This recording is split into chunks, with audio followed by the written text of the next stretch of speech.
Bonjour à toutes et à tous, c'est Stéphane pour la chaîne Foilier, je vous remercie de me retrouver chez moi et donc chez vous. Michel Leclerc est un réalisateur, somme toute, pas mauvais, mais bon, voilà, qui a jamais réalisé de film qui vous change la vie, mais Michel Leclerc sort un film qui va pas mal faire parler de lui, qui s'appelle Le Mélange des genres. J'en ai vu la bande-annonce, je ne vais pas vous montrer la bande-annonce, récemment j'ai voulu vous montrer une vidéo de valeur actuelle qui montrait les scènes les plus woke. La première vidéo a été strikée, la deuxième vidéo a été démonétisée, donc autant vous dire que, voilà, là je vous montrerai pas l'abondance, mais je vais pouvoir vous le raconter. Ça s'appelle Le Mélange des genres, et d'après le site Contrepoint, c'est une comédie burlesque sur le néo-féminisme. On n'en attendait pas moins d'un média comme Contrepoint de parler de néo-féminisme. Alors, fait très intéressant, le néo-féminisme, ça n'existe pas. Hein. C'est leur façon de dire. En fait, il n'y a pas eu un féministe d'avant, un féministe d'aujourd'hui. Les mouvements féministes sont des mouvements qui sont en perpétuelle continuité, qui se contredisent sur certains points, qui approfondissent certains sujets, qui se battent pour certains droits à certaines périodes. Évidemment, les mouvements sociaux sont évidemment intrinsèquement liés aux conditions matérielles d'existence des individus qui portent ces mouvements sociaux. Donc il n'y a pas d'ancien féminisme et il n'y a pas de néo-féminisme. Mais dans tous les cas, n'oubliez pas que sur la carte de frontières, ils avaient mis parmi les néo-féministes, donc les associations à combattre, le MLF, qui est littéralement la première vague du féminisme en France. Donc autant vous dire qu'en réalité, ce qu'ils détestent, c'est le féminisme. Évidemment, le néo-féminisme, ils le détestent aussi, mais le néo-féminisme n'existant pas, c'est juste le féminisme qu'ils détestent. Et donc, ce film, de quoi il parle ? Je vais vous en lire un tout petit peu le début de l'article, et puis je vais vous donner quelques précisions, parce que l'article résume assez mal, finalement, le synopsis du film. Après le nom des gens et les goûts et les couleurs, le réalisateur Michel Leclerc s'empare de la tendance actuelle où le rôle propre aux hommes et aux femmes tend à s'effacer pour en grossir les traits et prendre la défense des femmes. Alors on ne comprend rien, on croirait que c'est de l'intelligence artificielle qui a produit ça, on ne comprend pas ce que ça veut dire, mais ça sous-entend que les féministes voudraient dire qu'il n'y ait plus aucune différence entre les hommes et les femmes. Bref, c'est idiot. Habitué aux comédies, il joue ici avec plusieurs combats actuels et leurs dérives, la parole des femmes et la guerre entre les deux genres. Petit synopsis, mais vous allez voir, il va falloir l'approfondir un peu parce qu'il n'est pas très bien détaillé. Une femme de la police, Simone, interprétée par Léa Drucker, formidable actrice d'ailleurs, infiltre le collectif féministe Les Hardis. Spécialiste des actions militantes, celui-ci tient aussi une antenne pour écouter les femmes victimes d'abus en tout genre. Simone enquête en réalité sur le lien possible entre ce collectif et le coup de fusil mortel d'une femme porté sur son mari violeur. Bon, alors là déjà, on voit un net parti pris, hein. C'est-à-dire que le parti pris, c'est de dire que les collectifs féministes sont potentiellement dangereux, et puis ensuite, il y a un autre parti pris, c'est de dire il y a une femme qui a potentiellement été violée par son conjoint qui a décidé de l'assassiner, certainement pas en vengeance du viol qu'elle a subi, mais potentiellement pour se protéger. Évidemment, s'il y a violence sexuelle, il y a violence physique aussi dans son couple. Et donc, le parti pris du coup du réalisateur est de présenter une enquête policière là-dessus, pas de se poser la question de ce qui pourrait pousser une femme qui subit du viol conjugal à se dire « je vais mourir, il va me tuer, en fait c'est lui ou c'est moi ». Et il y a eu un procès quand même récemment là-dessus, hein. Vous n'êtes pas sans l'ignorer. Bref. Au commissariat, elle est entourée de collègues parfois plus féministes qu'elle. Parallèlement, Paul, interprété par Benjamin Lavergne, un acteur raté, homme au foyer et marié à une grande actrice, cherche à retrouver un sens à sa vie. Benjamin Lavergne joue à la perfection l'homme gentil et quelque peu perdu, que le réalisateur présente comme un héros, pour être en tout cas respectueux des femmes, voire soumis. Vous irez voir effectivement la bande-annonce, et c'est un peu ce qui s'en dégage, à savoir un type qui a l'air quand même un peu bénet, quoi, un peu naïf. Et là encore, il y a un parti pris très fort, de dire que les hommes qui essaieraient de faire des efforts, de comprendre la position de domination dans laquelle ils se trouvent, d'essayer de comprendre comment ils peuvent dans certaines circonstances reproduire de la domination masculine, voire de la violence, soit de façon consciente, soit de façon inconsciente, c'est même plus la question à ce sujet-là. Maintenant, aujourd'hui, c'est plus ça qu'il faut qu'on se pose comme question. En fait, il faut qu'on se pose comme question, c'est comment on fait pour arrêter d'être violent. Consciemment, inconsciemment, la question n'est même plus là. Comment se fait-il que la domination masculine continue de s'exercer avec une telle force dans un monde post-MeToo et post-balance ton port, et comment se fait-il qu'on continue à en bénéficier et qu'on continue collectivement, nous les hommes, à fermer les yeux là-dessus et à considérer que la question de la violence entre les femmes et les hommes serait une question interpersonnelle et non pas une question sociale. Et donc là, il est présenté comme cet homme un petit peu faible, comme si c'était un petit peu ridicule finalement de vouloir travailler sur ce genre de biais, etc. Voilà, ça tourne évidemment en ridicule, parce que la droite appelle parfois les cucks, quoi, vous voyez ce que je veux dire. Leurs trajectoires se croisent jusqu'au jour où, à force de devoir protéger son identité auprès du collectif, Simone l'embarque dans ses mensonges, et là, la bande-annonce nous montre de quel mensonge il s'agit, mais grosso modo, la policière infiltrée, Simone, va l'accuser d'un viol qu'il n'a pas commis. Et là encore, il y a un parti pris, bien évidemment.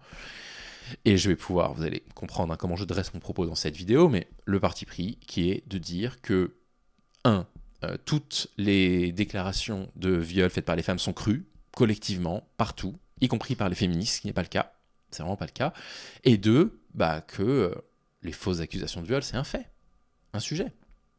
Et alors évidemment, le film ne va pas s'orienter dans la direction de se questionner sur les fausses accusations socialement, sur pourquoi ce genre de choses peut exister, parce que quand il y a fausse accusation, ça n'arrive quasiment jamais d'une femme blanche vers un homme blanc qui sont tous les deux de milieu bourgeois, hein.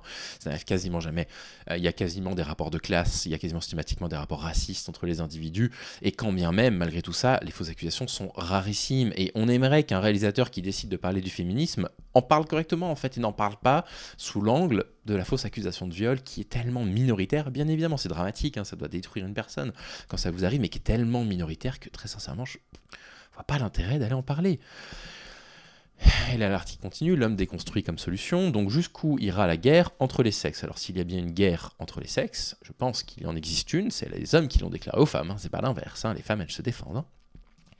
La société a semble-t-il déjoué la question en répondant par le mélange des genres, c'est-à-dire en déviant du problème initial la perte de sens de toute identité et la blessure qu'elle cause. Ça ne veut rien dire, ça n'est pas clair. La première des choses que vous devez garder en tête lorsque vous écrivez un article, c'est la clarté. Ça doit être clair. La concision vient après, la clarté, c'est prédominant. On ne comprend pas s'ils essayent de dire. Alors, j'imagine que ce qu'ils sous-entendent, c'est que aujourd'hui, les néo-féministes, plutôt que vouloir travailler sur le problème, puisque c'est, j'imagine, un homme qui a écrit l'article et lui, il connaît le problème, est-ce que c'est un homme qui a écrit l'article?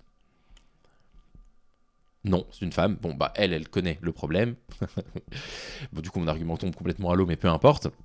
Et du coup, le problème, ce serait pas le mélange des genres. Mais le mélange des genres, mais qu'est-ce que ça veut dire? Le mélange des genres, dans la bouche des conservateurs, ça veut dire qu'on trace une frontière qu'on rend de plus en plus floue entre hommes et femmes pour ne plus pouvoir distinguer ce qu'est un homme et une femme. C'est évidemment de la pure panique morale. C'est un argument qui est à la limite de la transphobie et de la misogynie, bref, à l'intersection entre les deux. Et la journaliste continue. Après les vagues successives de dénonciations initiées par le mouvement MeToo, les mesures accrues pour favoriser l'égalité homme-femme et la mise en avant de l'homme doux et respectueux directement mis en opposition avec ce qui nous semble être l'homme véritable, c'est-à-dire frustre et misogyne, il y a de quoi s'y perdre.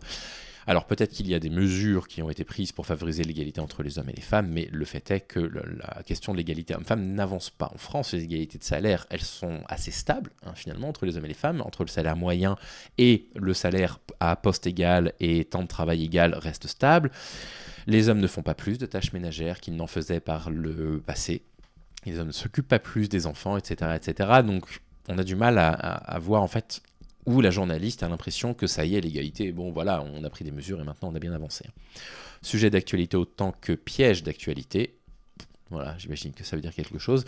Si la parole des femmes se libère, non, la parole des femmes, elle a toujours été libre, les femmes, elles ont toujours parlé, c'est simplement que les hommes, ils n'écoutaient pas. Voilà. Il semblerait aussi aux gens de restaurer l'identité de l'homme véritable dans ce qu'il a de bon. L'homme véritable, hein, vous comprenez, c'est pas un homme véritable. Hein. L'homme là, qui est présenté dans la bande-annonce, que vous irez peut-être voir après cette vidéo, n'est pas un homme véritable. C'est pas un vrai homme. C'est un homme qui a été castré. Vous voyez hein, tout le mythe de la femme castratrice qu'il y a derrière ça. Hein. Les hommes qui voudraient travailler sur leur masculinité, en fait, c'est plus réellement des hommes. Ils sont plus réellement désirables. C'est du discours incel, pur et dur, 100% incel. Hein. C'est du discours qui radicalise des hommes et qui les isole. Et ce, pour autant, sans passer par la case homme déconstruit. Après, moi, j'aime pas la notion d'homme déconstruit non plus. Je n'aime pas, même s'il y a la notion, du coup, il y a eu une construction sociale masculine, stéréotypée, viriliste, qui est négative, qu'il faut déconstruire. Cette partie-là, je la trouve plutôt intéressante. C'est pas réellement une déconstruction qu'il faut entrevoir, parce que la déconstruction, je trouve que ça ramène la question à l'échelle un peu individuelle. C'est aux hommes de se déconstruire. Alors, c'est sûr qu'il faut un travail individuel, c'est absolument indispensable. Mais la domination masculine, elle ne peut pas s'envisager autrement que comme une question structurelle, que comme une question matérielle.